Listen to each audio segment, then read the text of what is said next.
Дали државата ги измеша социјалната политика и уставните принципи? Уставните суди од денеска почнаа да го расветлуваат едно од клучните прашања – линеарното зголемување на пензиите.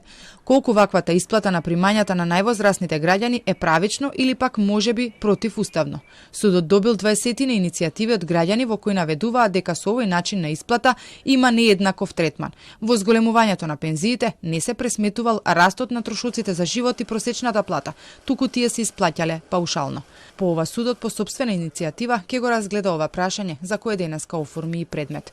И Комисијата за заштита и спречување од дискриминација утврдила дека околу 12.000 пензионери кои стекнале право на пензија во земјава, но живеат во странство, по законските измени пред неколку месеци со тоа што не го добиле второто линеарно покачување од 2500 денари се дискриминирани.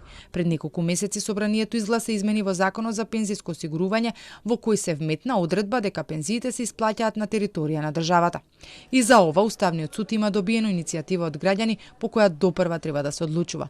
Пред да се одлучи пензиите да се исплаќаат линеарно, се применуваше швајцарски модел, односно во зголемувањето на овие примања се пресметуваше растот на трошоците за живот и просечната плата, кој тогашната влада го бранеше како најправедно решение без владини интервенции.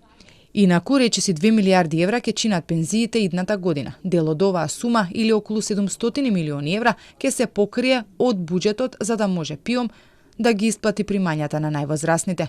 Ова го покажуваат бројките во новиот документ за државната каса. Може да се види дека во 2026 за пензии ќе има речиси 10% повеќе пари. Ова е уште еден доказ дека состојбата со пензискиот фонд не е најдобра и продолжува да се зголемува дотурот на пари од државната каса.